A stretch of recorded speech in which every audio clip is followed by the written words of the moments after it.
Bergembira. Dan kalau Muhammad Qasim ini Imam Mahdi, demi Allah saya akan berbaiat kepada beliau.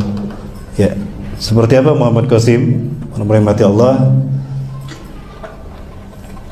Ini beberapa hal yang sudah saya catat terkait dengan Muhammad Qasim.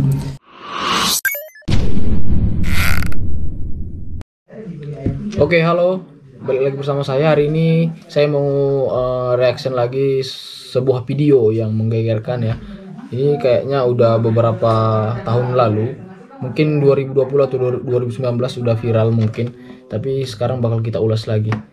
Ya, ini dia mengaku ataupun orang mengakui dia seorang Imam Al-Mahdi ya, yang dipercaya oleh umat Islam itu sendiri bahwasanya Imam Al-Mahdi itu dia akan menyelamatkan orang Islam di akhir zaman. Nah, jadi hari ini kita bakal nge-review bagaimana sih sosok si yang mengaku sebagai Imam Al-Mahdi ini. Ya, mungkin langsung aja videonya kita putar. Ya, dimintai pendapat oleh seseorang tentang Muhammad Qasim, Bapak Ibu. Iya. Sampai saya dimasukkan ke dalam grup kelompok ini. Iya. Ini salah satu ustadz yang mereka mengklaim Muhammad Qasim ini Imam Mahdi. Biakui. Muhammad Qasim ini Imam Mahdi. Kalau nggak salah ini ustadznya dari Bandung ya. Kalau Muhammad Qasim ini mungkin Imam kalau Mahdi, salah bisa di berarti Imam Mahdi sudah ada, berarti Islam sebentar lagi zahir. Memang kalau melihat situasi dan kondisi sesuai dengan hadis Rasulullah, sesuai dengan tanda-tanda kemunculan Imam Mahdi akan datang. Namun saya tidak bisa mengklaim kalau beliau Imam Mahdi. Kenapa demikian? Rasulullah diakui sebagai Nabi dan Rasul setelah diutus Allah kan. Betapapun ciri-cirinya sudah ada sebelum beliau diutus Allah. Betul? Apakah langsung orang mengatakan tidak percaya pada Muhammad Nabi, kafir kamu? Padahal Rasulullah belum diutus. Jadi nah, sekarang orang ramai yang mengatakan Muhammad Qasim Imam Mahdi, bahkan ustadz-ustadz yang menolaknya pun ditinggalkan, disesatkan. Nanti bisa di komen di kolom komentar bagaimana hasil mereka dipecah belah. Nah, tunggu nanti Allah membaiatnya di Ka'bah, di dekat Ka'bah. Nah, saat itu wajib kita video ini katanya berbaiat ini ya, ustadz-ustadz akhir zaman kita dijelek-jelekan hanya karena tidak menerima pemahaman mereka. Ini yang saya sayangkan para sekalian. Mudah-mudahan ini kabar gembira. Dan kalau Muhammad Qasim ini Imam Mahdi, demi Allah saya akan berbaiat kepada beliau. Demi Allah dia bakal berbaiat katanya. Seperti apa Muhammad Tapi Qasim? ciri-ciri dari Imam Al-Mahdi ini sudah nampak di. Ini beberapa hal yang sudah saya catat terkait dengan Muhammad Qasim. Ini adalah orang yang tapi saya masih rancu juga ya, apakah ini benar atau enggak. Seperti mimpinya Muhammad Qasim, dan dialah membenarkan Muhammad Qasim dengan mimpi-mimpinya. Dengan cara dan ini Muhammad Qasim nanti kita gabungin semua. Saya sedang meneliti apakah beliau ini sesuai dengan hadis-hadis Rasulullah. Beberapa hal sudah sesuai dengan hadis Rasulullah SAW. Tapi kalau nggak salah ini Muhammad Qasim ini sering mimpi dari umur ayahnya Abdul Karim, bukan dia Abdullah. Dia sudah sering mimpi bersama Muhammad Qasim bin Abdul Karim. Dia lahir di Pakistan. Ya, dia lahir di Pakistan. Muhammad Qasim bin Abdul Karim, namanya Muhammad Qasim, lahir di Lahore, Pakistan, tanggal 5 Juli 1976. 5 Juli satu usia dengan saya, 45 tahun. Agamanya Islam. Umurnya 45 anak tahun. Abdul Karim, asal suku ayahnya kebangsaan suku Quraisy, keturunan Rasulullah. Pekerjaan belum diketahui. Ya, Muhammad Qasim adalah tokoh media sosial yang menyebarkan mimpi pada tahun 2014. Pada tahun 2015 adalah awal pertama menyebarkan mimpi secara terbuka di publik. Muhammad Qasim mengaku bahwa dia tidak mengikuti kelompok atau organisasi apapun. Dia hanya orang biasa, orang Sunni biasa. Hanya saja dia berkata jujur.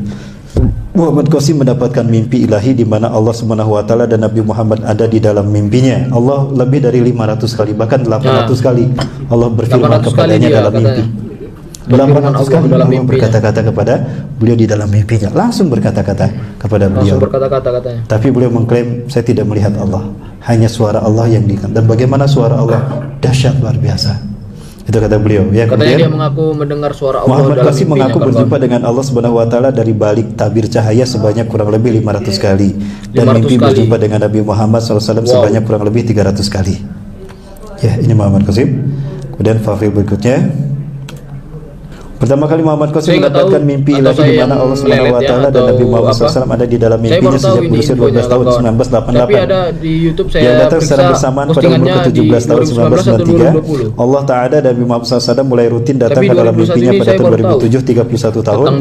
Allah Ta'ala dan Nabi Muhammad mulai mengajari Muhammad Qasim tentang hal yang diperbolehkan dan hal yang dilarang. Sebagian besarnya adalah menghindari segala bentuk syirik. Muhammad Qasim mengaku telah banyak melihat dan dalam mimpi tentang Islam dan umat Islam akan bangkit lagi di seluruh dunia, di mana Muhammad Qasim mengaku telah melihat keadaan Pakistan, tentara Pakistan Perang Dunia Ketiga, Timur Tengah adalah tempat medan Perang Dunia Ketiga. Peran Pakistan adalah kebangkitan Islam, awal kebangkitan Islam dan percontohan Islam yang sesuai dengan ajaran Nabi Muhammad SAW, sekaligus berperan untuk membebaskan semua wilayah yang telah diambil alih oleh penguasa jahat.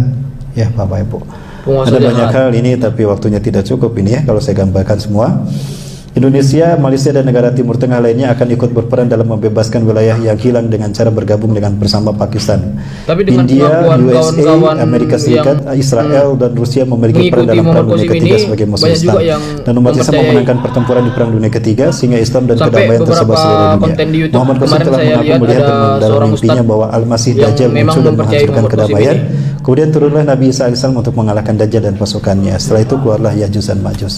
Bapak Ibu rahmati Allah, ada kurang lebih 90 mimpinya yang sekarang saya ada sudah orang Malaysia juga yang ustadz, terus ada orang Indonesia ustadz juga.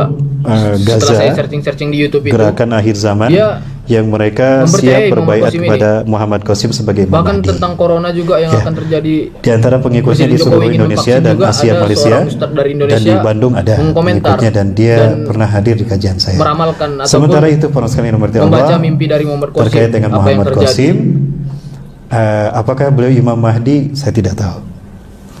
Semakin heboh tentang orang yang akan menjadi Imam Mahdi. Katanya dia nggak tahu Imam Mahdi itu Muhammad Qasim yang ada di Pakistan. Tapi dia sosok ini semakin terkenal dan banyak orang mempercayai karena dia menceritakan apa yang akan terjadi.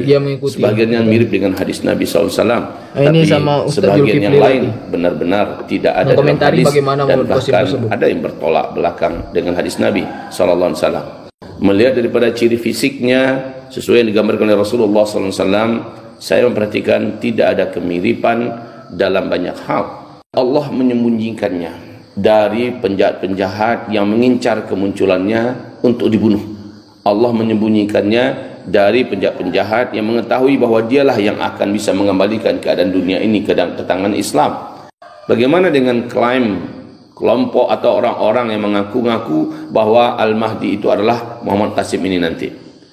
Sungguh apabila kita tidak dipandu dengan ilmu yang luas, kalau kita tidak dipandu dengan ilmu yang dalam, baik bersumber dari Al-Quran atau dari hadis Nabi, kita hanya mengedepankan hawa, kita hanya mengedepankan semangat ya, tanpa ada dipandu oleh ilmu, kita cenderung untuk sesat. Tendensi saya apa untuk mengatakan Muhammad Qasim bukan Imam Al-Mahdi kelak? Yang paling penting kalau seandainya beliau adalah yang akan menjadi Imam Mahdi, maka pasti kekuatan jahat di fase keempat ini seluruhnya di muka bumi akan membunuhnya. Saya katakan tidak ada tendensi saya untuk mengatakan bahwa ini Imam Mahdi atau tidak Imam Mahdi. Tidak ada, hanya saja melihat ada hadis Nabi banyak yang belum sesuai baik secara fisik, secara keadaan alam dan klaim-klaim yang disampaikan dari mimpinya. Ini mengatakan bahwasanya banyak di Muhammad Qasim ini yang belum mirip. Jadi tapi dia tidak mengklaim bahwasanya itu tidak benar ataupun dia tidak mengklaim itu benar gitu. Memberi petunjuk selama kalian berpegang erat dan teguh kepada keduanya, sekali-kali tidak akan kamu bisa sesat selama-lamanya. Jadi kalau kita melihat ada apa, kembalikan pada Al-Quran, kembalikan pada Sunnah. Kalau sudah menyimpang, tidak sesuai, tidak pas, tinggalkan. Kalau Allah takdirkan beliau ternyata dibaiat di Mekah dan beliau Imam Mahdi, wajib bagi saya dan bagi kita untuk berbaiat padanya. Tapi kan sekarang belum dibaiat. Ya, Raja Salman pun masih ada. Yang belum ada pertumpahan darah di Masjidil Haram, belum ada kan? Gara setelah wafatnya Raja Salman atau 3 putra yang mahkota. Dan apakah Raja Salman yang dimaksudkan Rasulullah, itu pun kita belum tahu. Ya, ada salah satu pengamatannya bahwa pandemi COVID-19 ini akan menyebabkan meledaknya dunia di akhir 2021. Itu pendapat mereka, pengamatan mereka. Silakan. Ya, kalau tidak salah itu saya dengar itu. Ya, dan kita serahkan segala urusan kita kepada Allah Azza wa Jalla. Saya katakan Muhammad Qasim mendapatkan kemuliaan dari Allah. Saya tidak mengingkari apa yang dialami Muhammad Qasim, namun saya tidak mau tergesa-gesa mengatakan beliau Imam Mahdi. Itu pendapat saya bagi rekan-rekan yang sempat bertanya lewat WA kepada saya, tanggapan saya tentang Muhammad Qasim. Demi Allah sekali lagi, kalau Allah menakdirkan beliau mengangkat beliau sebagai Imam Mahdi, saya insya Allah berbaiat pada Muhammad Qasim. Allahu Akbar. Nah, ini muncul pembahasan tentang Imam Mahdi, pembahasan tentang Muhammad Qasim. Apakah ini syarat Ramadan kita, Ramadan yang terakhir? Tidak. kita akan mendapatkan kejayaan di mana Ramadan kita bersih tanpa aniaya, Islam zahir di seluruh dunia. Itu barangkali demikian yang dapat saya sampaikan, lebih dan kurangnya mohon maaf. Yang benar dari Allah, yang salah adalah kedaifan saya pribadi dan saya beristighfar, astagfirullahalazim. Oke, mungkin kawan-kawan udah lihat ya video dari Muhammad Qasim ataupun pendapat-pendapat dari dua ustadz. Bagaimana sih sebenarnya ini? Aku juga sebenarnya secara pribadi bingung ya, karena memang ini videonya udah lama sih sebenarnya. Mungkin kawan-kawan yang udah tahu dan udah paham tentang masalah ini bisa langsung di komen di kolom komentar, ataupun kita bisa berdiskusi di kolom komentar ya. Kawan-kawan juga, bagi kawan-kawan yang belum tahu, yang ingin mencari tahu, bisa langsung di searching di YouTube kawan-kawan semua, di jurnal dan sebagainya. Ya, itu semua tergantung kawan-kawan semua. Pendapat buruk ataupun baik itu tergantung kawan-kawan semua. Jadi saya di sini netral, mungkin hanya ingin menyampaikan informasi tersebut di satu konten ini. Sekian aja dulu mungkin. Assalamualaikum warahmatullahi wabarakatuh.